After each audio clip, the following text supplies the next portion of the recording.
of America, and to the republic for which it stands, one nation, under God. Well, it's just interesting. I mean, we have a president now who's pretty much symbolic of the idea that we're doing away with all the subtle digs that we have at minority races, and we should be doing the same thing with religion. Who's a minority? I don't understand who the minority race is here, though. What is removing God from the invocation? Who's that? What protected class is that? Are atheists a protected class? Absolutely. America's populations, the dangers of sectarianism are greater than ever. Whatever we once were, we are no longer a Christian nation, at least not just. We are also a Jewish nation, a Muslim nation, and a Buddhist nation, and a Hindu nation, and a nation of non-believers. And even if we did have only Christians in our midst, if we expelled every non-Christian from the United States of America, whose Christianity would we teach in the schools? Said this week that you oppose construction of a new mosque in Murfreesboro, Tennessee. What's your objection to their building a new mosque? Our Constitution guarantees separation of church and state. Islam combines church and state. They are using the church part of our First Amendment to infuse their mosque in that community, and the people in the community do not like it. They disagree with it. Right. First, let's address what I believe may be some pronoun issues.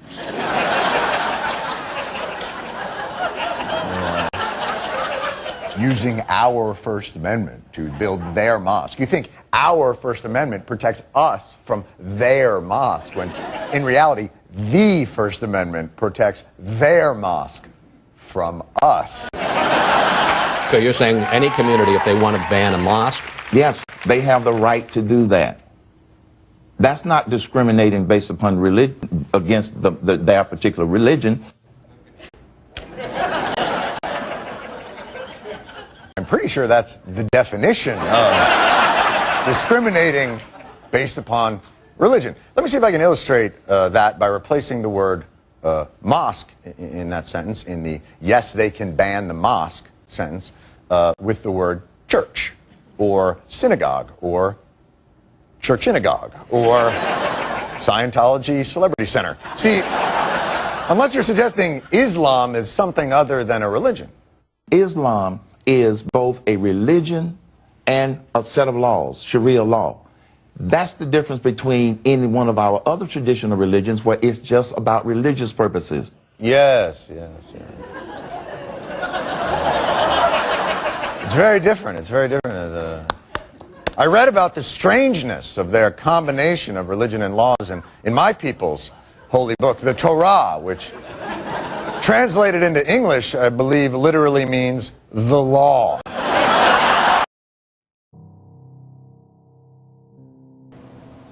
If history said that religion makes us follow a particular way of life, then why do we force it upon other people? Is separate really separate, or is it really combined? Is it a place that we call home, or is it a house divide? Is it something that we cherish, or a lie that we keep alive with the hypocritical ploy that causes us to strive? Is it equal, or is it divided from the rich and the poor? Is it a place that we should look at or completely ignore? I think there should be full separation of state and religious affiliation, separation of church and state, or mosque and state for that matter. Other societies, they have an overlap. They say that religion and government go hand in hand, but I don't think that will work in America because of its diversity.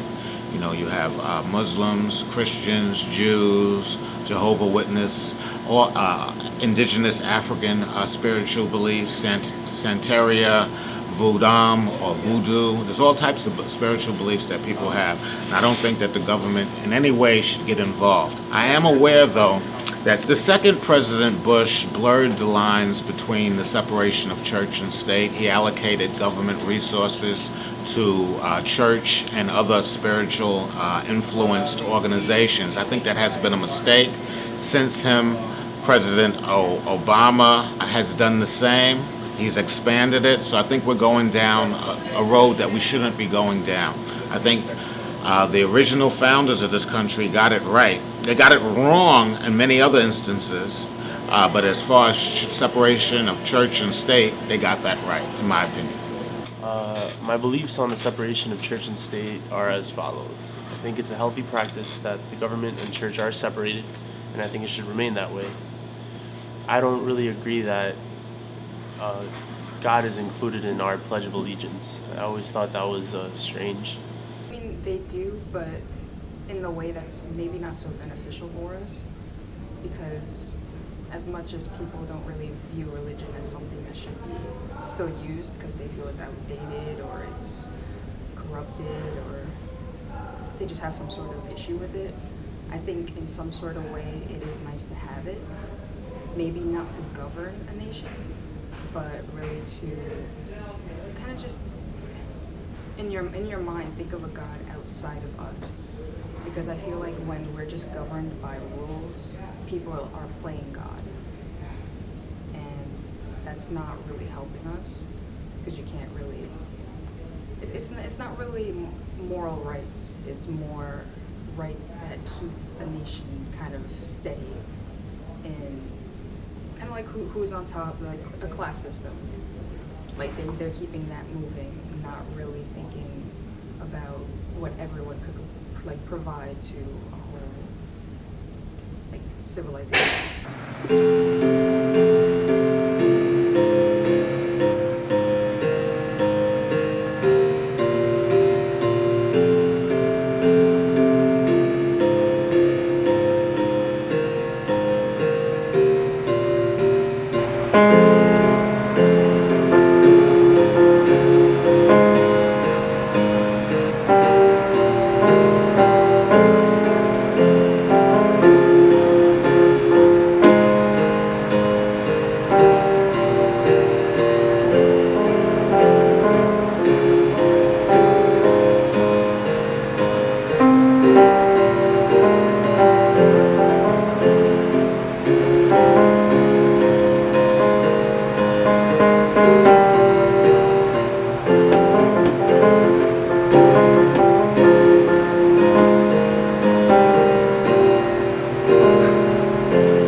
utopian style of way the government should handle this situation? I mean, I know it's not really going to happen, but I feel in a way to be content at least within yourself and like our position right now would be kind of just capture the essence of life in your mind. Like you may not be in the best place, but just appreciate everything that you have. And you know, things may be bad, things may be good. There'll always be people kind of like above you. They're like, it's kind of human nature as it develops, as it kind of, how would you say? I'm trailing off.